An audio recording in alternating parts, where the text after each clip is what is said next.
आज की क्लास में हम देखने वाले हैं मध्य प्रदेश की फसलों के बारे में प्रमुख जानकारी। और जानकारी में क्या है, मध्य प्रदेश के शीर्ष फसल उत्पादन जिले की, यानी कि जो सेरल मिलेट्स है, वेजिटेबल मिलेट्स है और जो फ्रूट है, तो कौन से जिले में किसका उत्पादन सबसे ज़्यादा होता है और वो शीर्ष प्रथम स्थान पर है।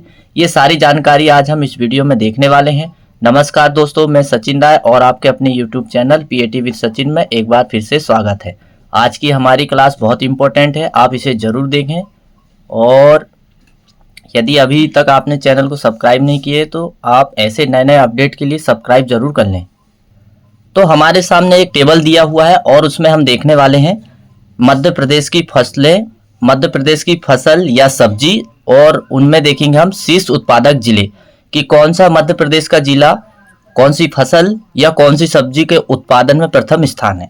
तो चलिए, हमारे सामने एक टेबल है और टेबल में हम देखेंगे कि फसल या सब्जी शीर्ष उत्पादक जिले। अब शीर्ष उत्पादक जिले में हम देखने वाले हैं चना, जिसे दाल वाली फसलों का राजा कहा जाता है। और यह जो है सबसे ज्यादा जो है इसकी खेती जो है मध्य प्रदेश में विदिशा में होती है। कहां पर होती है? विदिशा में होती है। और इसका वैज्ञानिक नाम क्या है? साइसर एरिटिनम, या कहीं कहीं आपको देखने को मिलेगा सिसर एरिटिनम। चने दो प्रकार का होता है, एक काबुली चना और दूसरा होता है फील्ड चना। तो काबुली चने में गुणसूत्र की संख्या 16 होती है और फील्ड में गुणसूत्र की संख्या 14 होती है। और यदि हम चने का उत्पत्ति स्थान देखें तो दक्षिण पश्चिम एशिया माना जाता है।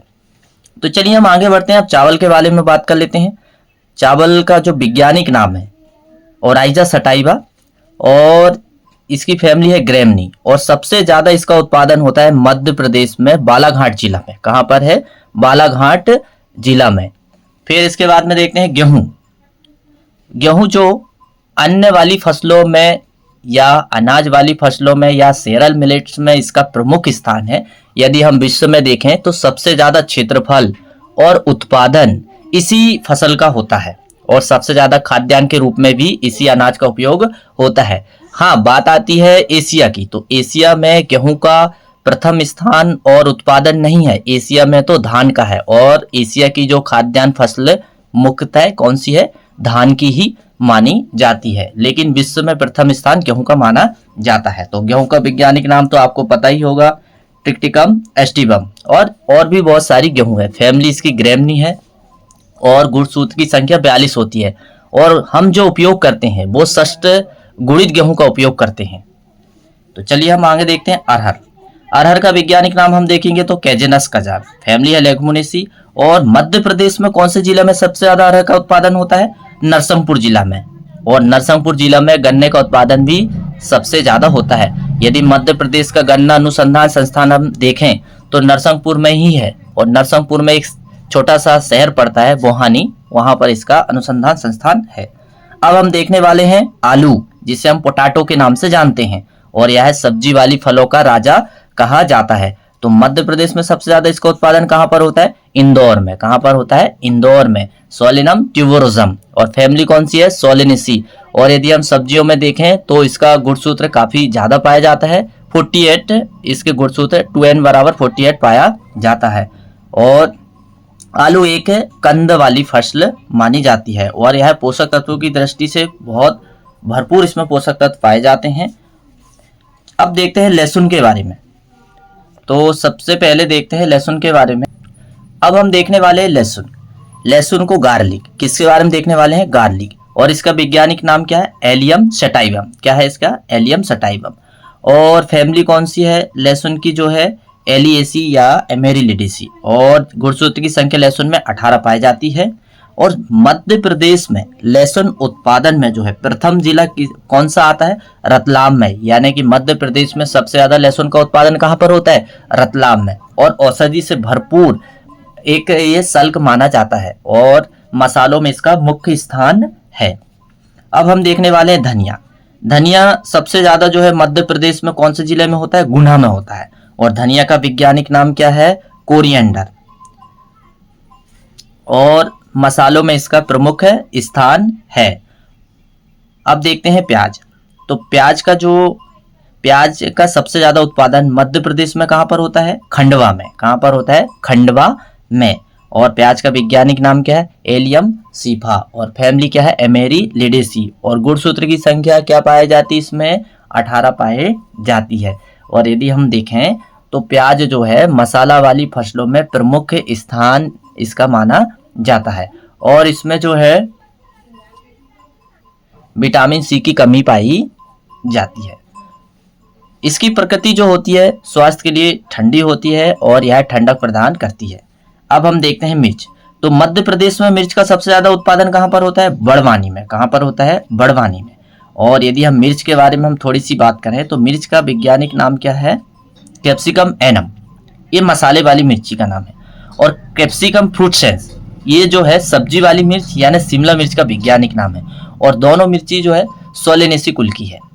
और जो है इसके बाद में यदि हम मिर्च में देखें लाल रंग किसके कारण होता है? कैप्सेसिन के कारण होता है। और नहीं, मिर्ची में जो तीखापन जो होता है कैप्सेसिन के कारण होता है और जो लाल रंग होता है कैप्सेथीन के कारण होता है। अब इसके बाद में हम देखने वाले हैं कपास। कपास में हम देखने वाले हैं कपास जो है मध्य प्रदेश में सबसे ज्यादा कहां पर होता है? खरगोन में होता है। कपास कहां पर होता है? खरगोन में होता है। और कपास जो है रेशे वाली फसलों का राजा माना जाता है और यह मालवेसी कुल से है। और जो है गॉसिपियम स्पीसीज इसका क्या है? वैज्ञानिक नाम है। अब इसके बाद में हम देखेंगे सोयाबीन।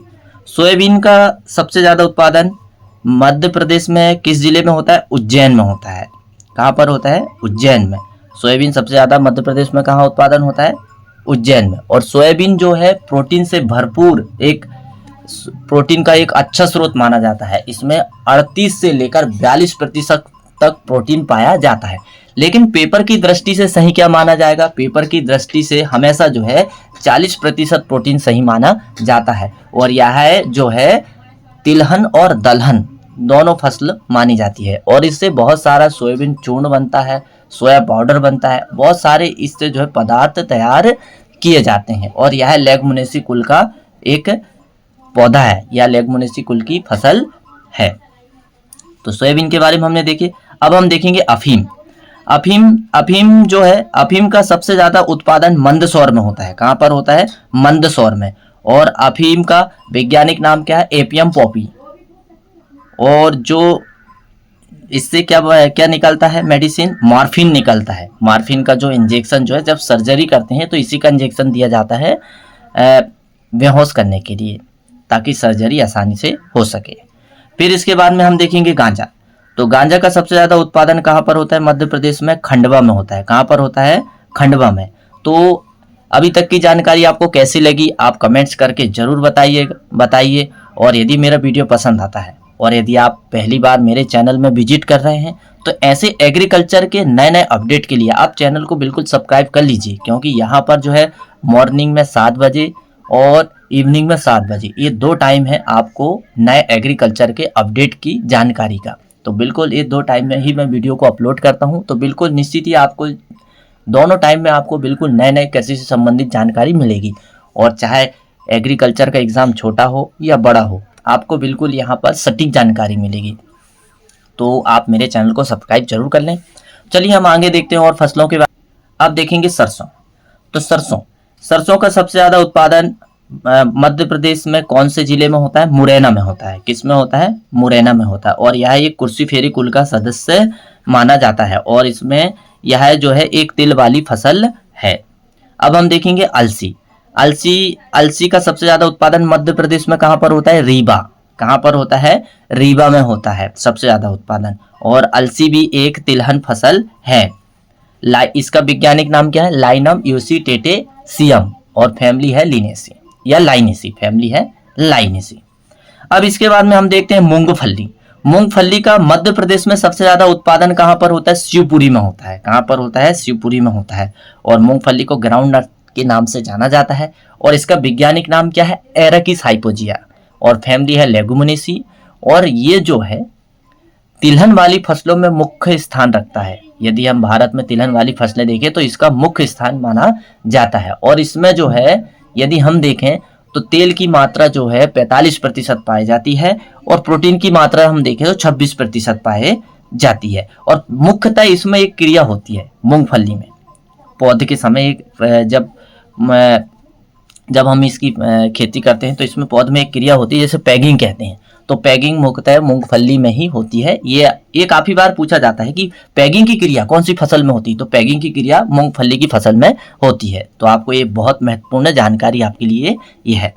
अब इसके बाद में हम देखते हैं तिल का विज्ञान।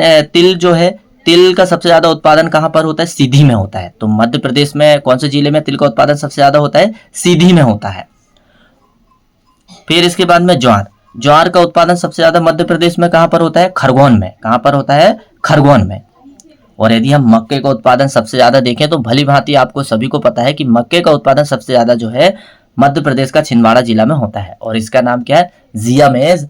इसका वैज्ञानिक नाम है, फैमिली है ग्रैमनी। और इसका उत्पत्ति स्थान क्या है? मैक्सिको है। इसका उत्पत्ति स्थान क्या है? मैक्सिको है। और यह जो है मोटे अनाज वाली फसलों का राजा कहलाता है। यह मोटे अनाज वाली फसलों का राजा कहलाता है। और मक्का जो है, इस मक्का के दाने के विशेषता के अनुसार मक्का को 7 प्रकार में बांटा गया है। ये भी आपको मुख्यतः ध्यान रखना चाहिए। और यदि हम मक्के की बीज दर देखें, हाइब्रिड मक्के की प्रति हेक्टेयर, तो 20 से 25 किलोग्राम होती है। अब हम देखेंगे गन्ना का सबसे ज्यादा उत्पादन कहां पर होता है? नरसिंहपुर में होता है। मध्य प्रदेश में कहां पर होता है? नरसिंहपुर में होता है। और गन्ना का वैज्ञानिक नाम सैखेरम ऑफिसिनेरम एल है। फैमिली कौन सी है? ग्रैमनी है। और इसमें गुणसूत्र की संख्या 82 पाई जाती है। और उत्पत्ति स्थान गन्ना का कहां पर है? न्यू गिनी में। कहां पर है? न्यू गिनी में है। फिर इसके बाद में हम देखेंगे अदरक। तो अदरक जिसे जिंजर हम बोलते हैं, जिंजेवर ऑफिसिनेलिस, इसका इसका सबसे ज्यादा उत्पादन कहां पर होता है? छिंदवाड़ा में होता है। और मसाले वालों में इसका प्रमुख स्थान है। तो आज का ये मेरा वीडियो आपको कैसा लगा आप कमेंट्स करके जरूर बताइएगा। और ऐसे नए एग्रीकल्चर की जानकारी के लिए आप मेरे चैनल को सब्सक्राइब कर लीजिए, क्योंकि ये जो जानकारी मैं वीडियो के माध्यम से आप तक पहुंचाता हूं, यह पीएटी का एग्जाम हो, सीपीएटी हो या आईसीआर हो या बीएचयू हो या फिर सीजीपीएटी हो या एमपीटेट या एग्रीकल्चर का कोई भी एग्जाम हो, सभी के लिए ये बहुत सटीक जानकारी यहाँ पर मेरे प्लेटफॉर्म में आपको मिलेगी। यदि आप मेरे चैनल में पहली बार विजिट कर रहे हैं तो आप सब्सक्राइब तो कर ही लें, साथ में वीडियो को एक लाइक जरूर करिए। तो आज के लिए बस इतना ही, बाकी की जानकारी हम अगले वीडियो में देखने वाले हैं। तो मेरा वीडियो देखने के लिए आपको बहुत बहुत धन्यवाद।